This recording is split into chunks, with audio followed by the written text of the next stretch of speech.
Fellow Rotarians and guests, both in person and virtually, thank you for joining us today for a very important program on election integrity.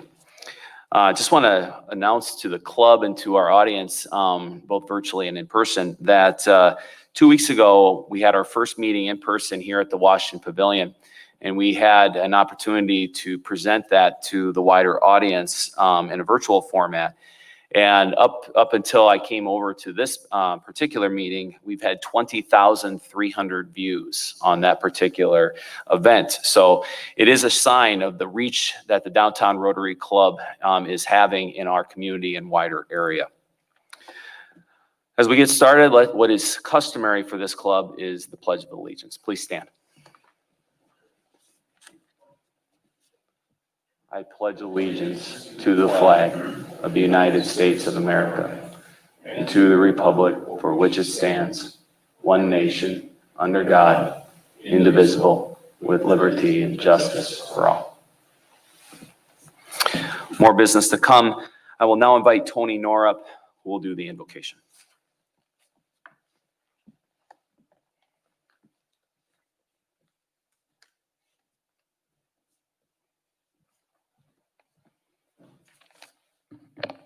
Please bow your heads. Dear Lord, we thank you for another week. As we gather today, we ask that you be with those here today and those throughout our communities that are suffering. Those here locally and those throughout the world, whether it is those battling wildfires, navigating the pandemic, suffering from illness, or dealing with loss. Everywhere we turn, it seems there are so many experiencing pain. In a world where we can at times experience darkness, we ask that you provide the light for our lives here on earth. Thank you for our special guests today and the information they are about to share. We are grateful for these leaders amongst us and for the truth and fairness they work diligently each day to uphold. Be with us today as we share in this time together. In your name we pray. Amen. Well, welcome today. We're excited to have you back. And we're excited also to have back Rotarian Jack Marsh to moderate our conversation today in talking about election integrity.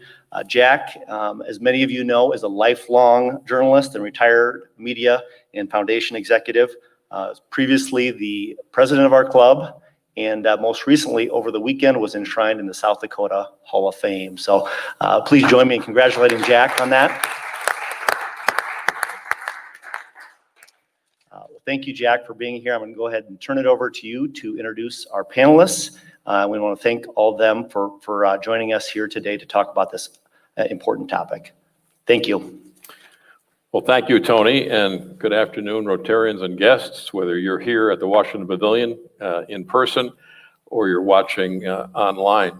This program is being broadcast as a Facebook Live presentation and will be archived on both the Rotary Facebook page as well as our YouTube channel. But it is great to see you for the second week in person, and we look forward to continuing this in a safe manner as we all try to navigate through this these very difficult times and discover what is the true new normal. As a Rotarian, I'm very proud that we pick topics that are relevant and timely, and certainly the topic for today, which is election integrity in South Dakota, is quite timely as the election approaches. Joining us today is a panel of both current and past public officials. They have combined experience of many decades overseeing and protecting free and fair elections in South Dakota. This panel of experts includes South Dakota's top election official, one of the state's longest serving, most respected county auditors, and the person responsible for protecting the state's computers and data. They are South Dakota Secretary of State Steve Barnett, at the left. In the middle, former Minnehaha County Auditor Sioux, who served in that position from 1991 to 2011. And the state's Chief Information Security Officer Jim Edmond, who I think has been a state employee, Jim, for 36 years, is that right? Yep. And for about 10 years in that current position. Although we have been conducting elections in this nation for well over 2 centuries, the legitimacy of our election process is under intense scrutiny at the very time that we are holding one of the most contentious presidential elections in the nation's history. President Trump has been clear. I don't like this mail-in ballot deal. In one of his many tweets, the president wrote, quote, "There is no way, zero, that mail-in ballots will be anything less than substantially fraudulent. Mailboxes will be robbed. Ballots will be forged and even illegally printed out and fraudulently signed."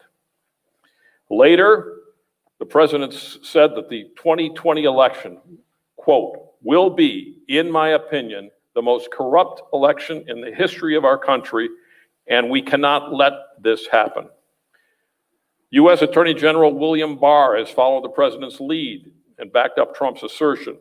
Said Barr, quote, "This is playing with fire. At elections that have been held with mail have found substantial fraud and coercion." Meanwhile, here in South Dakota, a survey of 20 county auditors reported last week by South Dakota Newswatch found that they were unanimously confident that mail-in voting can be done fairly, that in-person voting on November 3rd can be done safely, and that results from the general election will be accurate. So the question at hand for this panel to address today, what is the truth? At least what is the truth for this election here in South Dakota? Within this hour, we're going to take an in-depth look at the processes, the checks and balances, the verification and tabulation methods, potential threats of foreign or domestic meddling, and any concerns about fraud or inaccuracies that could threaten the legitimacy or the validity of South Dakota's 2020 general election. And we also do hope to allow time here to take questions from the Rotarians who are in attendance at the Sioux Falls, Washington Pavilion. Let's begin with the very basics of this election, and let's begin with Steve Barnett. Steve, would you just talk to us about who is eligible to vote in this election? What are some of the deadlines coming up? Everything from voter registration to if you do want to obtain an absentee mail-in ballot, and then the general election itself. Just cover kind of the basics. What dates should we be watching out for? What deadlines? Sure. And thanks again for taking the time to have us on, Jack. And again, congratulations on your recent induction to the South Dakota Hall of Fame. That's really a neat honor. And thanks for taking time to come out of your busy schedules to come out and see us today. But I agree. I think this is a great time to have this panel. The early voting actually starts this Friday, right to September 18th. So that's coming up. You asked who is eligible. All registered voters in South Dakota are eligible to vote on this election. And the voter registration deadline is October 19th at 5 p.m. local time. And then, of course, the polls will be open on November 3rd from 7 a.m. to 7 p.m. So people, and if folks have a question on, we sent out the absentee application forms to all registered voters in South Dakota back in April. And if folks cannot recall, hey, did I request an absentee ballot to be sent for the general or not, they can check on our website, which is sdsos.gov under the voter information portal. So let's just repeat that a little slower. You bet.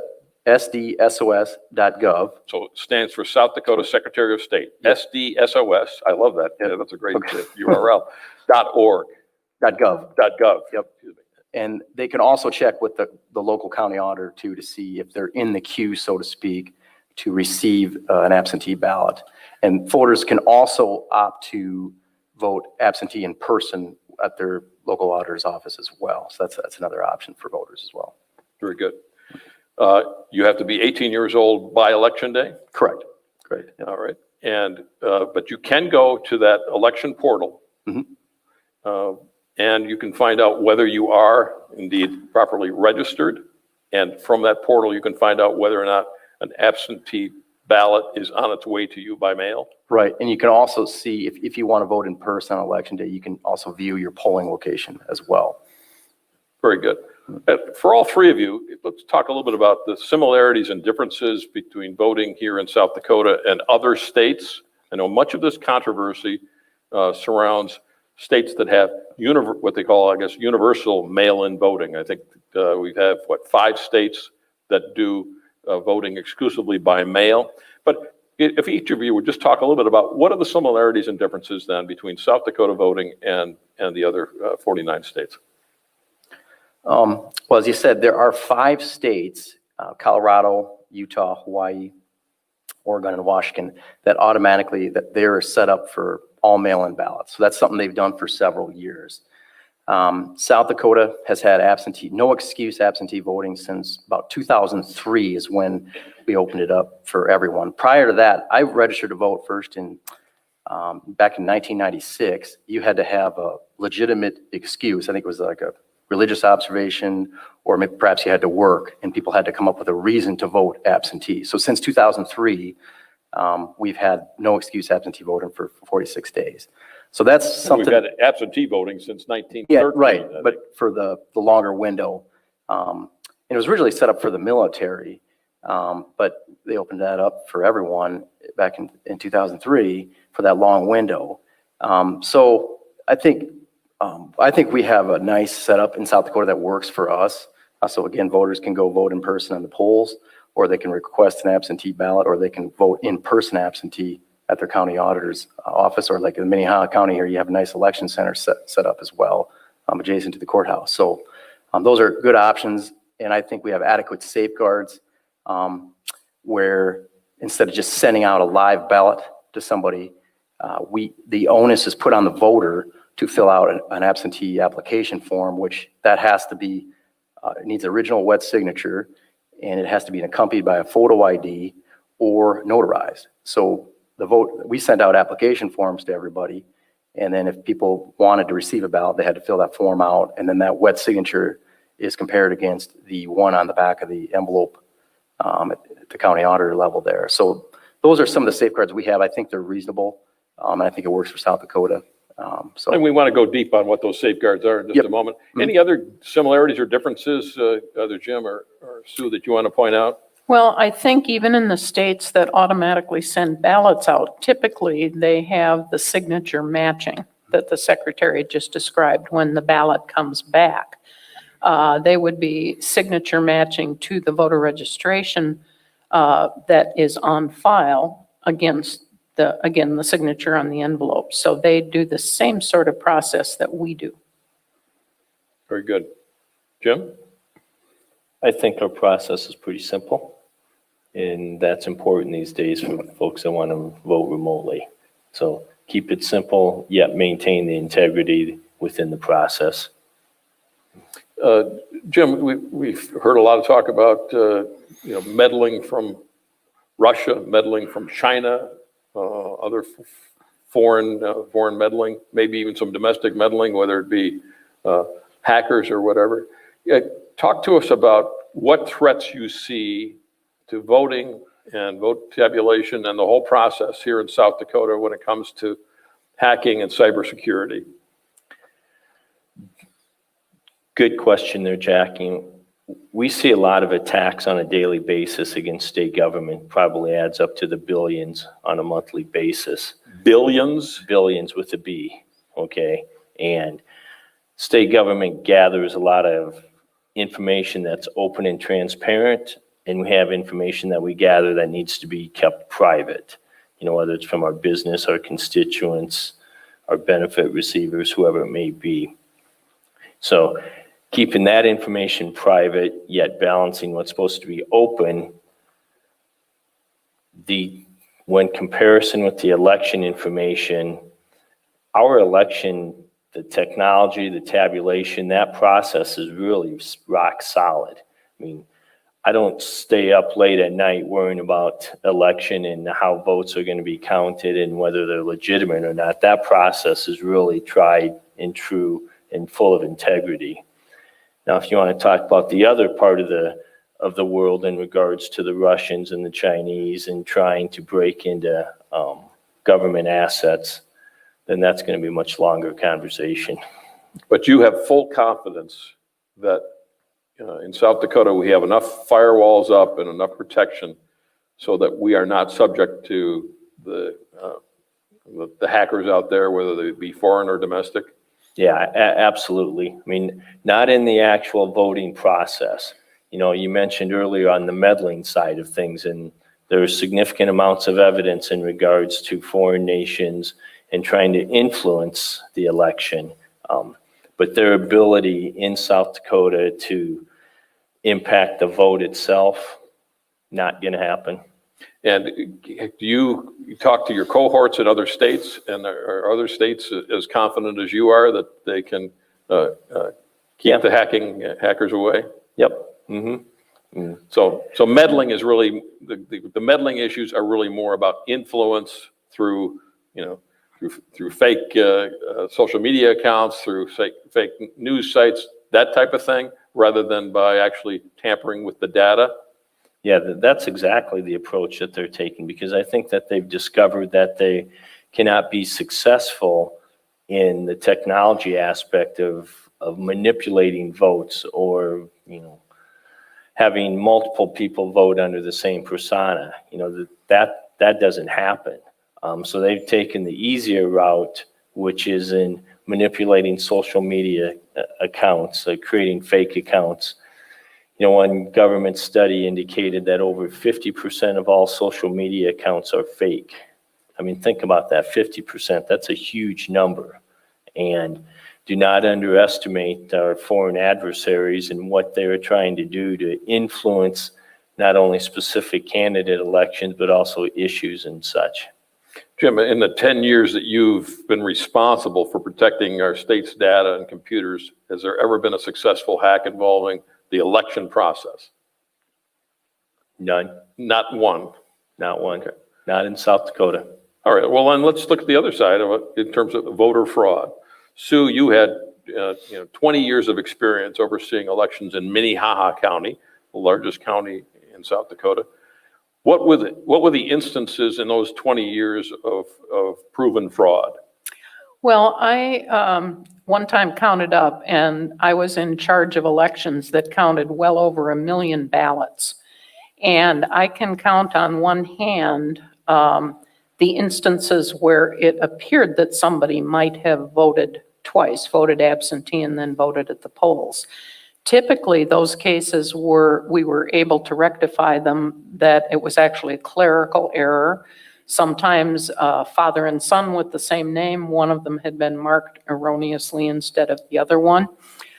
Sometimes a poll worker just checked off the name one above or below they were supposed to. The very small number of instances we had where somebody did vote twice typically, well, actually always involved an elderly person who may have had a slight misunderstanding about whether they could go to the polls after absentee voting, or more commonly, they had voted absentee and then a neighbor or one of their children decided, I've got to make sure mom goes to vote. And that was, I can think of 3 specific instances, and that's out of well over 1 million ballots. Steve Barnett, you've been in your position as Secretary of State now for almost 2 years. Yep.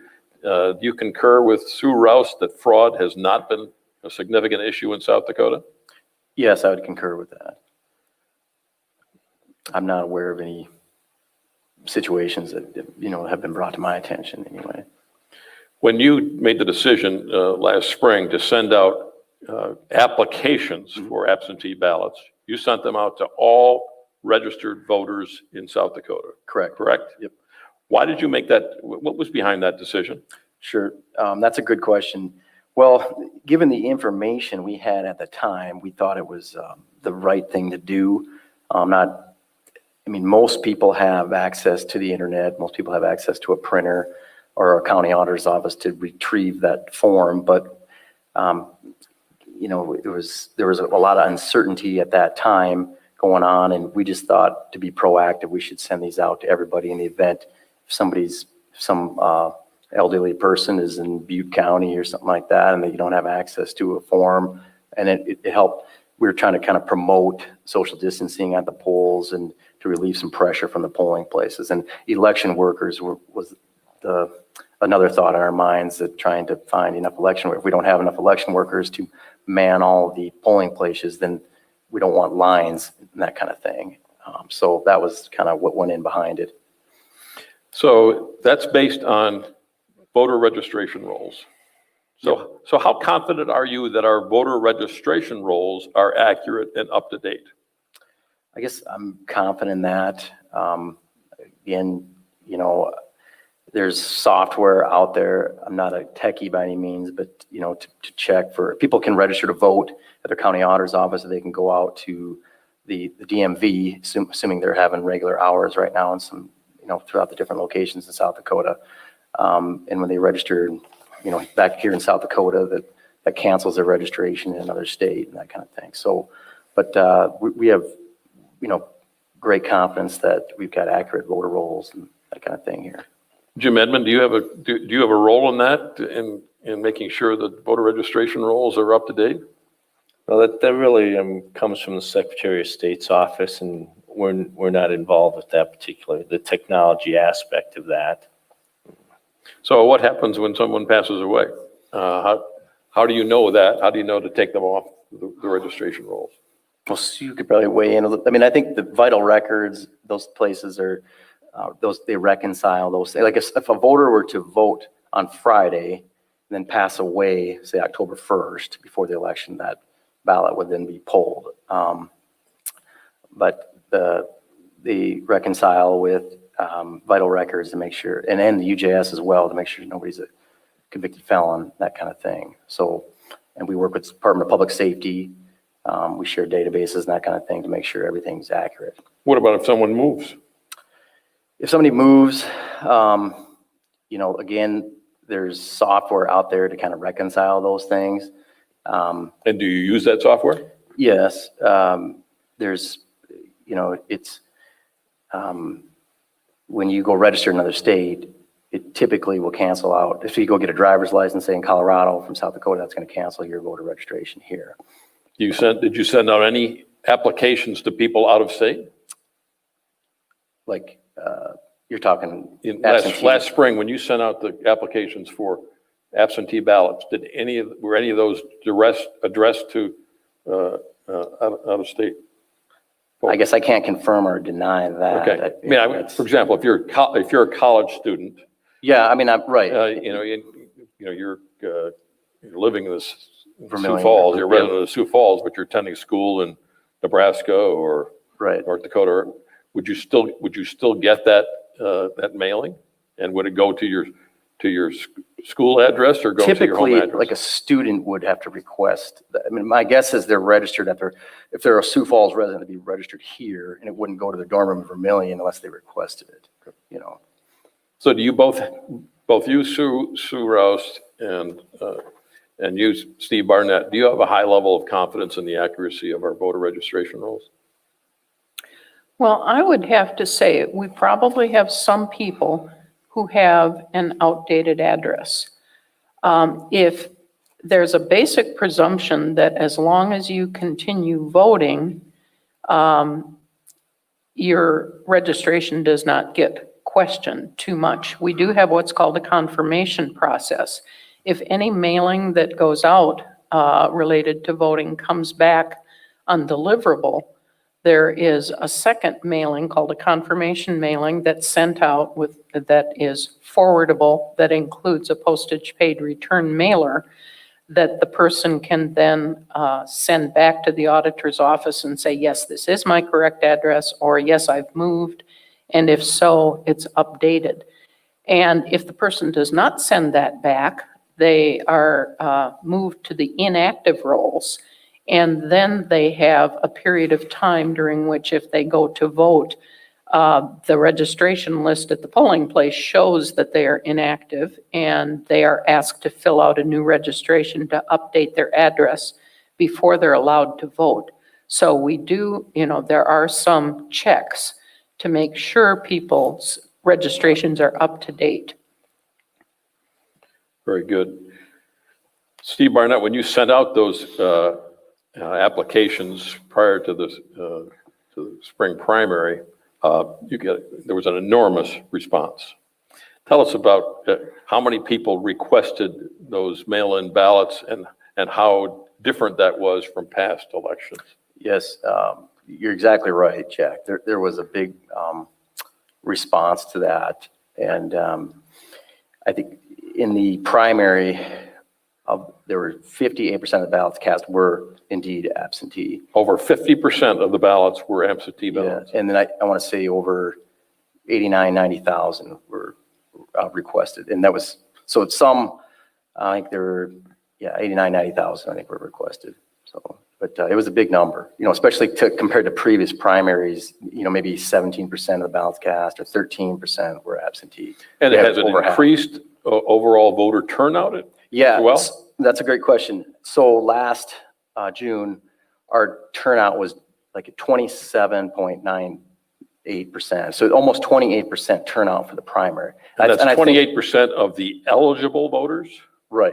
And just to give you an idea, I think in previous, 2016 is probably the best apples to apples. It was roughly about 26% or 25% turnout. So it was, I think those forms did help drive the turnout a little bit, in my mind. But that's a dramatic increase from previous years. Oh, yeah, 4 or 5 times. Yeah, absolutely. Sue Rouse, you served on an absentee ballot task force here in Minnehaha County. As I recall, there were close to 30,000 absentee ballots in the primary in Minnehaha County alone.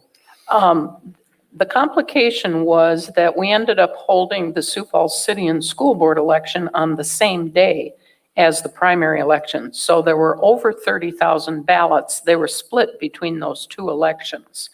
And so the county one was well over 15,000.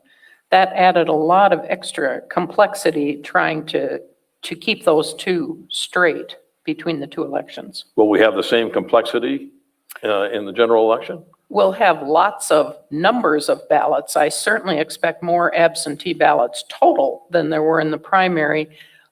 It will be nice that they'll only be dealing with one election, so that will make things simpler. So what conclusions did that task force reach? And how can we ensure that the tabulation in Minnehaha County for the general election is smoother than it was in the primary?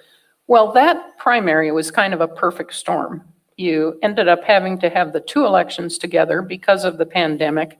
There had been some social unrest the weekend right before the election that shut down the auditor's office. And I think they weren't quite prepared for the number of the deluge of ballots they were going to get. 44% of all the absentee ballots came in the last 6 days before the election, and they basically just lost control of the process. They had all the ballots, they were all secure, but they weren't sorted and ready to count on election day. The auditor plans to hire substantial additional staff this time so that things will be organized and ready for election day. There are some smaller tweaks to the procedures that we looked at. Our overall conclusion, the most important one, is that we had every confidence that the ballots were counted correctly, that they were secure. It just took longer than it ever had before to count them. But the results, we have absolute confidence that they were correct. Steve Barnett, the President of the United States, in an appearance in North Carolina, challenged this whole process of mail-in ballots and questioned whether the results could be trusted. And he suggested that the people of North Carolina vote by mail and then show up at the polling place on election day and ask if they can vote again to test whether or not they're caught. Take us through the process of an absentee ballot in South Dakota. How does that ballot proceed? How is it verified? And how can the people of South Dakota ensure that their ballot actually made it all the way to the tabulation? Sure. Well, first off, I would recommend voting twice. What would happen if I show up at my polling place? Let's say I vote by mail, send in my ballot, and then I show up at my polling place to try to vote again. What are you going to do about that? It should get caught, I mean, depending on what day you do that, if you go on Friday and vote and then come back 3 weeks later, your name should really be checked off. But, So what would you do if someone shows up and? well, that's probably up to the Minnehaha County State's Attorney or whoever, to bring. Is that a charges. felony in South Dakota? I believe so, yeah. I'm not a lawyer, but I have to look at that, but yeah. So you can track, I think Sue might have mentioned earlier, the voting information portal. You can go on our website. And so if you send in your application form for an absentee ballot, you can see where that process is and if they send it back to you. And once you send it back, you can track it online to see where they're at with that.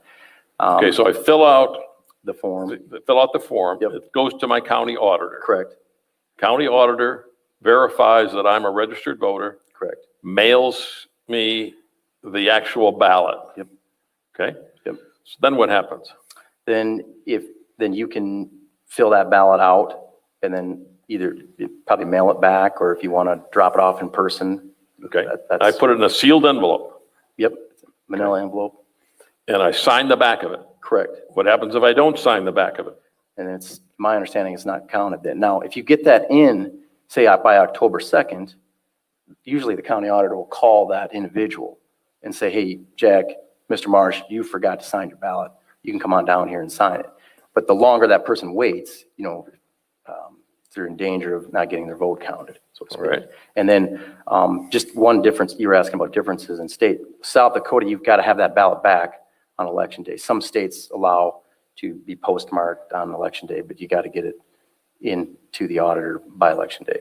Or either I have to deliver it or the post office has to. Right, deliver it. some county auditors have like a secure drop box outside of. But there's no need for me to show up at the polling place and ask the precinct worker whether or not my vote has already been counted. Yeah, I mean, if you, Because you say I can go onto your Yes, website right. and check that. right, you can do that, or you could check with the county auditor as well to see if they received it. Okay. This is not an issue that's come up in this election, but I know Sue Roush, you have some experience with this. We have an interesting situation here in South Dakota. You can register a vehicle, like a recreational vehicle, big RV. You don't have to live in South Dakota, but if you register your vehicle in South Dakota and live this nomadic lifestyle, you can legitimately be a registered voter in South Dakota. You have any idea how many of these absentee ballots, how many of these mail-in ballots are coming from people who are registered to vote in South Dakota and don't actually live here? I can respond to that. When I was auditor in Minnehaha County, we had about 100,000 registered voters at that time. Of those, we could identify about 4,000 or 4% that were out-of-state voters. And the guidance we were always given was if they are in South Dakota for one day, stay overnight one night and give us a local address, that's legitimate, they are allowed to register. And I would say they probably voted in probably a little higher percentage than our local voters, probably because we knew the ballot would get to them. They always requested absentee ballots. I assume things are probably pretty much the same. There are other counties in the state that have some percentage of them. Pennington County used to have a small percentage, maybe along the lines of ours. And then I believe Hanson County has a large mail service there that catered to out-of-state RVers. So, Sue Rouse, you're saying that when you were county auditor, 4% of the registered voters in Minnehaha County were these RVers who had an address in Minnehaha County, didn't live here, and most of them, or even a disproportionate number of those, actually voted. Yes. Is that consistent with what you're seeing, at least in Minnehaha, Pennington, and Hanson counties now, Steve Barnett? Yes, I would say that's consistent. And is that an issue? I mean, when we talk, is that, do you think is that appropriate that we would have non-South Dakotans voting in our election? I felt that it was a problem, not so much for the statewide, but for legislative elections particularly.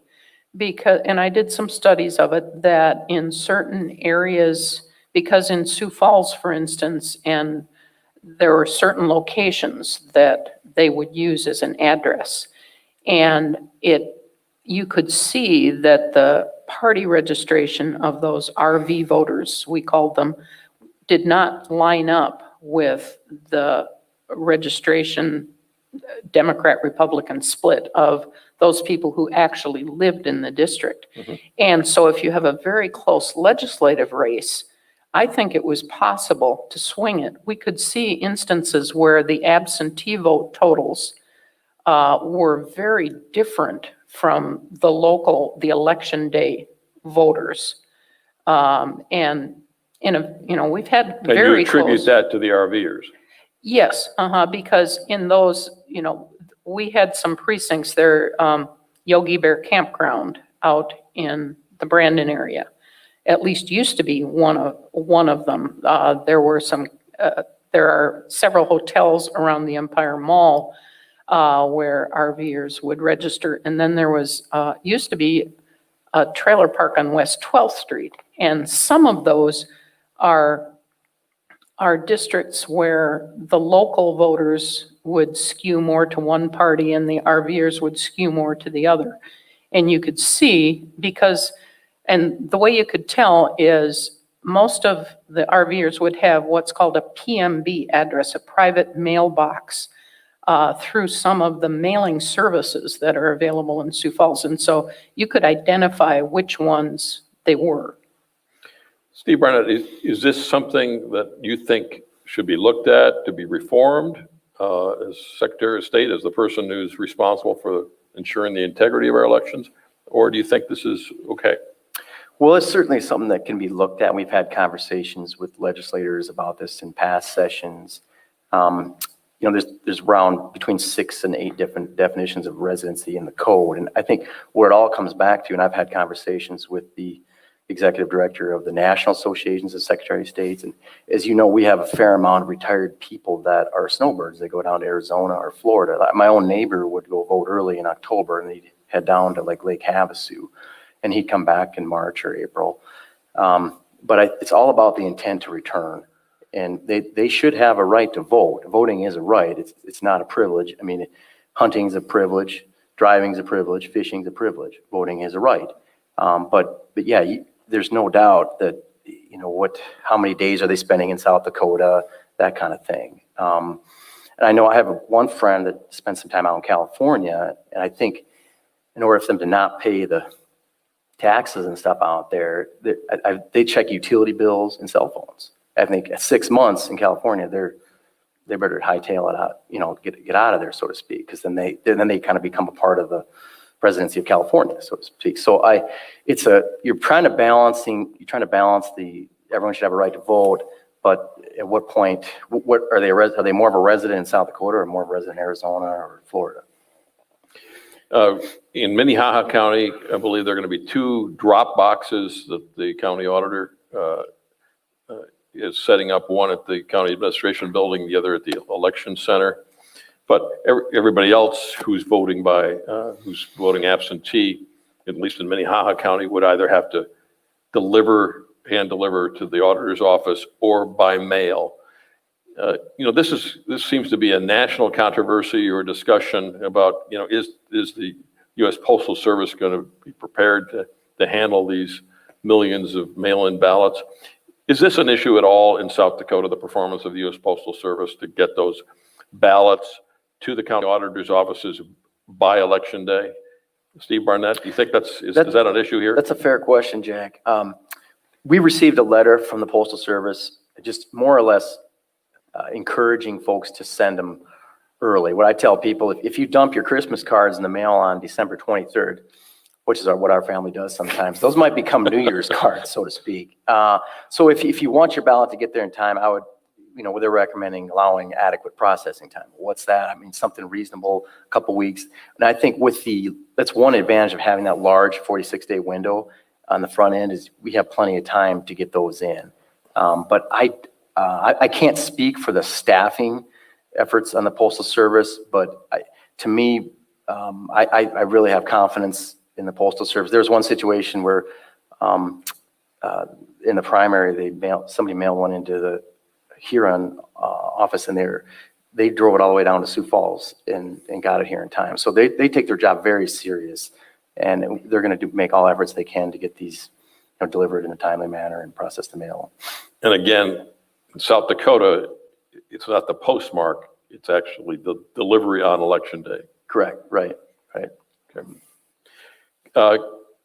Many people are still going to opt to vote in person. Yep.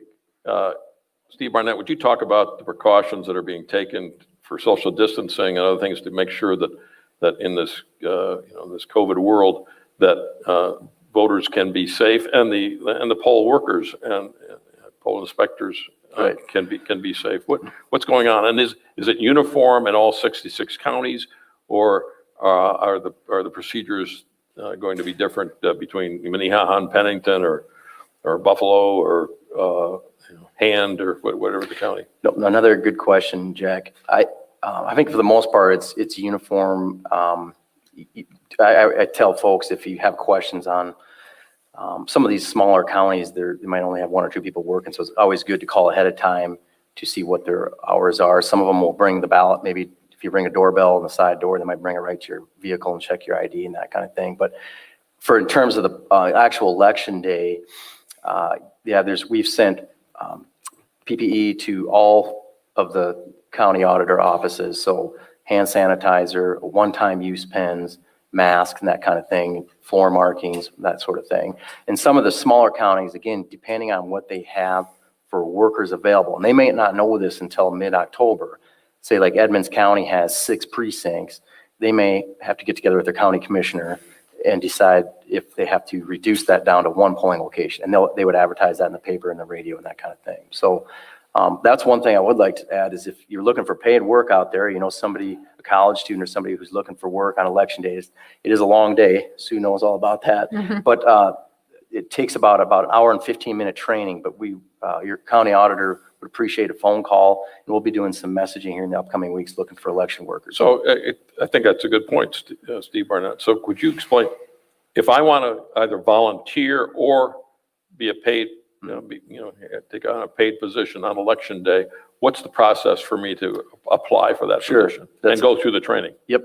So you just contact your county auditor, and they would have a. Do I call? Do I email? You could do either or, call or email, and then they'll tell you to come down on different training dates that they have available and get you trained. The sooner you get a hold of them, the better.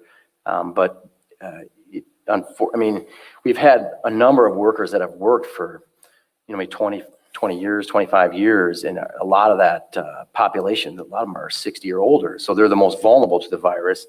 So unfortunately, it's taken a pandemic for us to reach out and find new workers. But our office has reached out to these school districts to see if there's any students that are available, college students or high school. They have to be 18 in order to handle the ballot. But if they're under 18, they can kind of promote social distancing, wipe down the booths and that kind of thing. But they could talk to their government teacher about it. But you just reach out to your county auditor and they'll get you set up. Sue Rouse, how many volunteers and workers are needed in Minnehaha County alone on election day?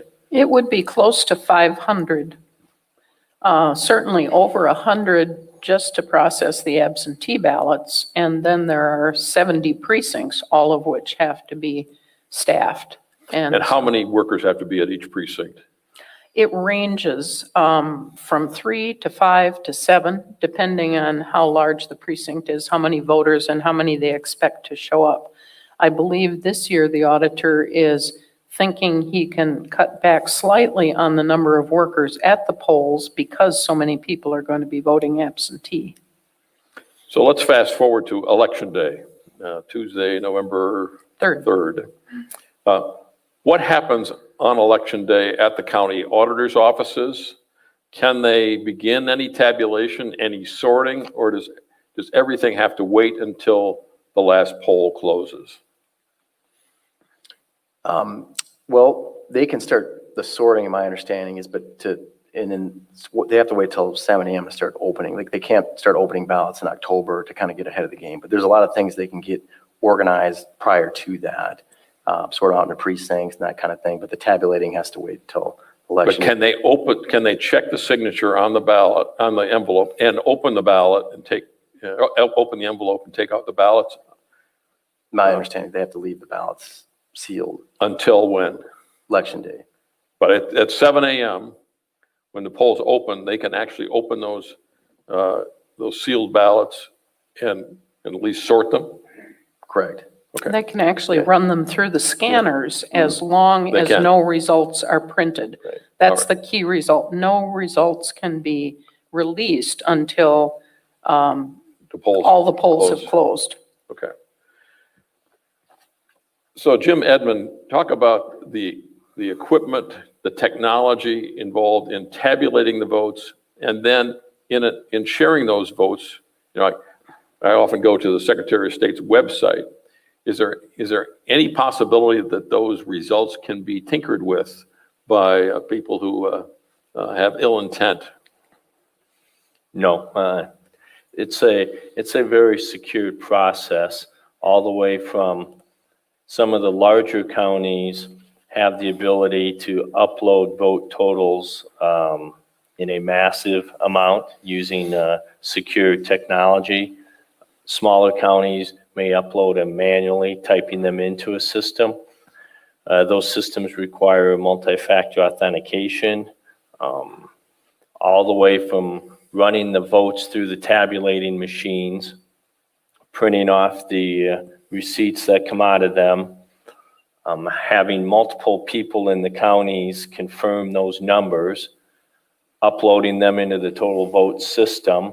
You know, again, not only from a technology perspective, but also having human backup. We've gone through it multiple times. If there's a gap in there, we haven't found it yet. So there's a lot of planning that goes into that, in making sure that there's no ability to alter those votes. You know, and so I'm very confident that they're not going to be altered, you know, in any step of the process. Sue Rose? I've always been a big fan of paper ballots because you can go back, look at them, and count them. And that's one thing I really like about South Dakota's election system, is even though our ballots are counted through high-speed electronic scanners, they're paper ballots. You can go back and look at them. Before any ballots are sent out to voters, typically, there is a test deck that has been created, manually counted up to see what's in it, and it's run through the scanners to make sure the results are accurate. On election night, before any ballots are counted, that same test deck is run through every scanner to make sure that it's giving the right results. And so the question of could there possibly be any tampering that would affect the results within a county, I just don't see that happening. And then, as Jim says, from that point on, when you upload them to the state, well, that's his responsibility, and he's very confident that that end of it is secure as well. So I fully believe that our system is about as secure as it can be. Very good. Well, let's go to the audience here at the Washington Pavilion, and we can, any Rotarian or visiting Rotarian can offer a question. So if you wouldn't mind standing, identify yourself, offer your question, and now I'll repeat the question for those who are watching online. Any questions from the audience? Dan Kipley, member of the Sioux Downtown Rotary.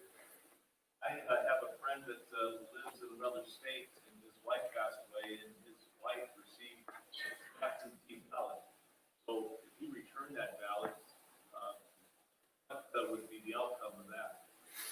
Well, the question is from Dan Kipley, friend out of state whose spouse is deceased and received an absentee ballot. But does this involve South Dakota, Dan? Does not, okay. So let's take this and make this a scenario in South Dakota. If I lose my spouse and two ballots or two applications come to my house, one for my wife and one for me, and she's deceased, what happens here? Well, that's a good question. The husband would be committing voter fraud, obviously, by filling out that ballot for that individual. And again, I'm not, usually Vital Records reconciles that, and that person is taken off the voter rolls. So that would be, that person would be trying to cheat and be committing, be putting themselves at risk there for trying to do that. And Sue Rose. And further, when ballots come back in South Dakota, and I assume in other states, they are checked in. If you get an absentee ballot here, you will see that your envelope has not only your name, but a barcode. And when that ballot gets back to the auditor's office, that barcode is scanned, and that brings up on a computer screen the image of the signature from the voter. And so that would be the first tip-off, is presumably the husband wouldn't be able to Duplicate match, the signature. would not be able to duplicate the signature. And that would be turned over to the state's attorney's office for prosecution. Very good. Another question.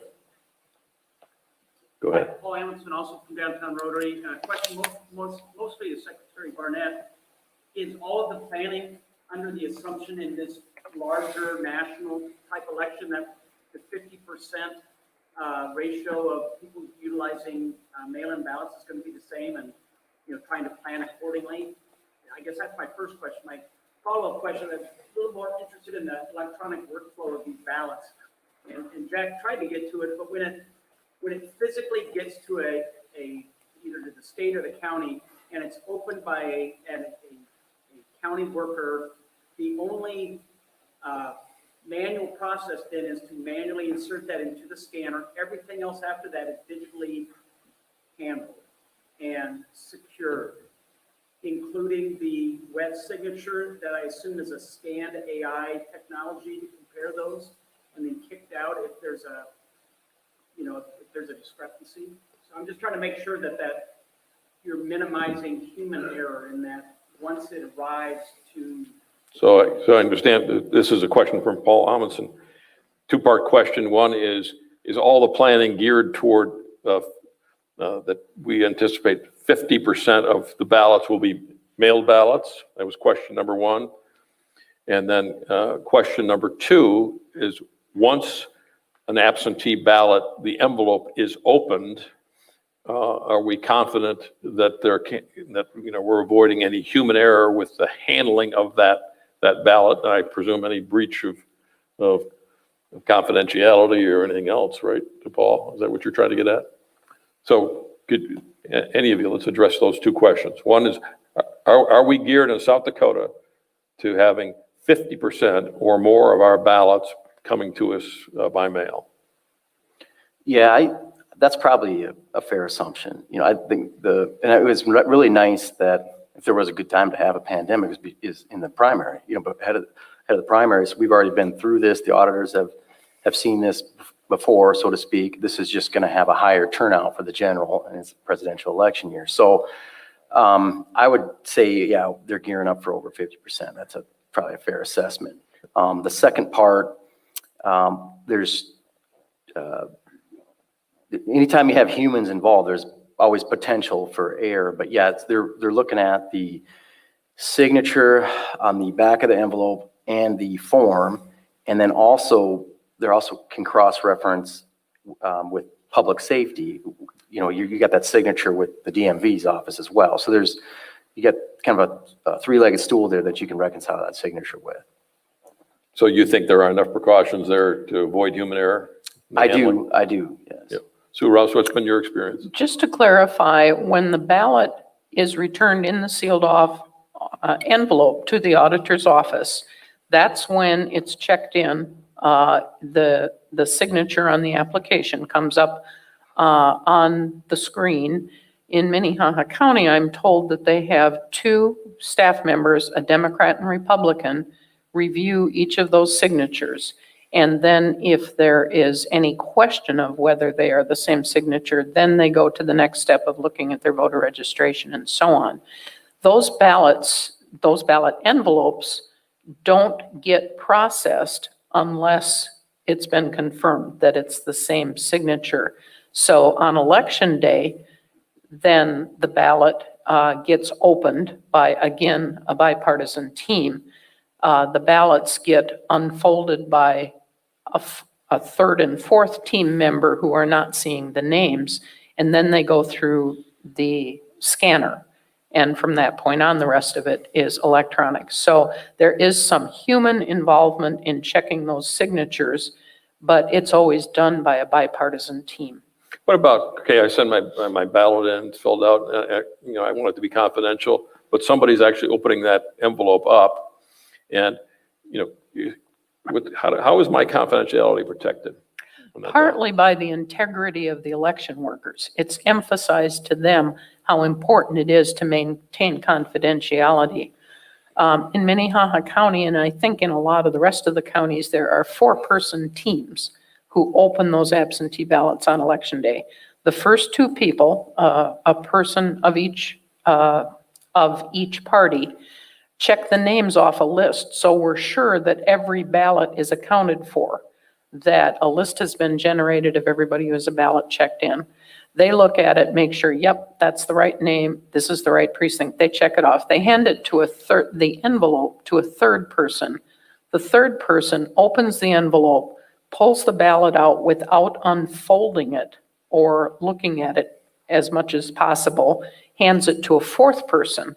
The fourth person lets them pile up, so there is a pile of several, and then they start unfolding them. So as much as is humanly possible in that situation, they have tried to separate the name of the voter from the ballots. Very good. Another question?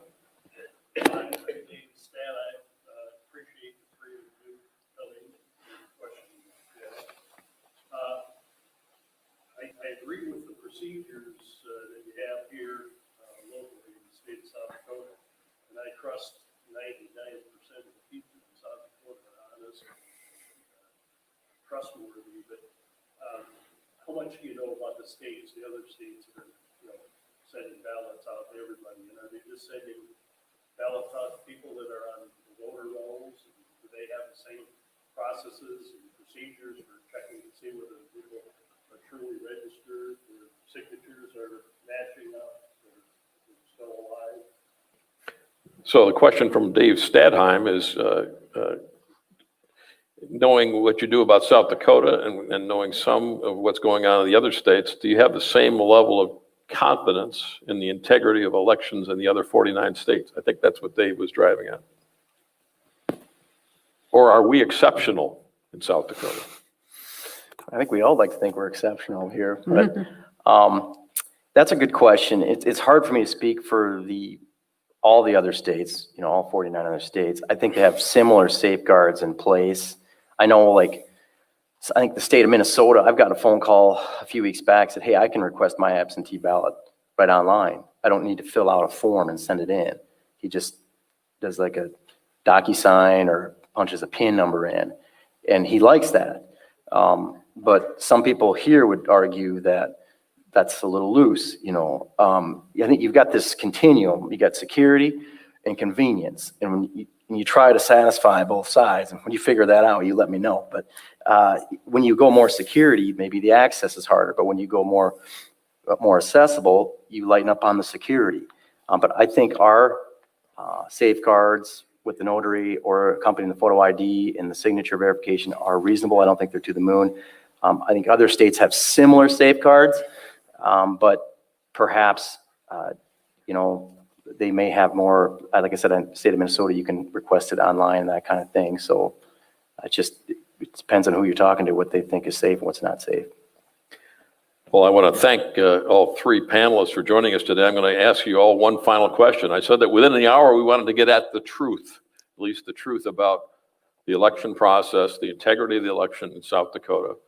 So beginning with Jim Edmond, I'd like to ask you, Jim, what is your level of confidence from 0 to 100%, what's your level of confidence that we will have an election that will be fair and accurate and free of fraud and outside intrusion Well, in South Dakota? up until you added the part of outside intrusion, I was 100%, but like you have up on your poster there, is it the truth? That's the biggest challenge. It's not in the process, it's not in the integrity, it's not in the county auditor's aspect. It's in each of ours. It's being a voter, and before you believe something, before you like something, before you share something, is it the truth? You know, there's thousands and thousands of articles of misinformation out there, taking a little kernel of truth and extrapolating that to a far different result than what it was intended towards. That's the challenge of what we have today. It's in finding out what is the real issue. What did the candidate really say versus what was the 15-second excerpt from it? That's where our challenge is in regards to fraud. I mean, don't underestimate our foreign adversaries in taking a little bit of information and completely going the wrong direction with it. And so that's up to us as voters in understanding the truth versus the misinformation out there. That's a daily challenge for us, and that will happen in South Dakota, Florida, pick a state. I mean, social media is really great for a lot of things, but it's really handy for our foreign adversaries also to post misinformation out there. And so we have to find the truth, and that puts an additional onus on the voter than we probably haven't had to worry about in the past as much as today in 2020. Sue Roust, your level of confidence in the accuracy and fairness of this election in South Dakota? I had the same reaction as Jim. I was about to say 100% until you stuck that last little thing in about outside influence. I have 100% confidence that our South Dakota results will be accurate, that every eligible vote will be counted, and that we will get the results that we are expecting. My one caveat on that is I'm not sure it will all be done on election night. I can see it taking one extra day. And if it does, that doesn't mean that there's anything wrong with the process. It just means that we are being careful to count every ballot. Steve Barnett. Well, thanks again for having us on here and giving us the opportunity to speak. And thank you all for coming. But I would agree with both Jim and Sue. I'm very confident in our election system. I think, and Jim kind of alluded to this, if one thing we need help with is that if, I think Jim mentioned 53% of social media postings are false. That's over half. So if you see something out there that doesn't look right, text to vote. Republicans vote on Tuesday, Democrats vote on Wednesday. Those kind of things, check with your county auditor, call our office. Those are typically false things you're going to see out there. But our Twitter handle is @SODAC_SOS. And you want to be checking with our office or your county auditor if you see anything out there, because that's where, as Sue mentioned, with our paper ballots are very secure, but where somebody can have, a role in voter suppression, so to speak, is on social media. And that's where, that's where our troubles would be at. So mail-in voting begins this Friday, September 18th. If you're not registered to vote, or you need to change your address, I assume, do that by October 19th, and then voting in person on November 3rd. If you would like to be part of the effort to staff this election, they need 500 individuals just in Minnehaha County alone, so reach out to your county auditor. With that, I would like to thank our Secretary of State, Steve Barnett, former Minnehaha County Auditor Sue Roust, and Jim Edmond, the person who is keeping us, protecting us from the bad outside influences. So please join me in thanking our panel.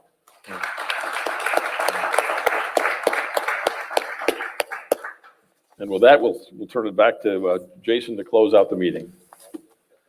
want to thank our panelists for today's discussion on this important and consequential subject. In the past, we provided mugs to all of you. We helped you avoid another mug in your cupboard. And all of our panelists signed a book that will go to Hawthorne Elementary students to be added to their library. Next week, we'll be back here in the Belvis Theater where we will hear from Judge Karen Schreier on Her Voice, Her Vote. We do continue to give a great deal of thought on how we navigate the new normal. And after some thoughtful consideration, we decided to move back to the Holiday Inn beginning in 2 weeks on Monday, September 28th. We will follow all social distancing guidelines. Boxed lunches will be available when you arrive, not when you leave. And we will have the opportunity to enjoy the fellowship that has been so important to this club. We will also, beginning next week, start inducting new members. We have a large pipeline of new members that have been added since we moved into this remote environment. And until we get caught up, we'll be adding inducting two new members each meeting. As a reminder, please pick up reserved lunches out front, and extras will be available. Thank you, everybody. This meeting's adjourned.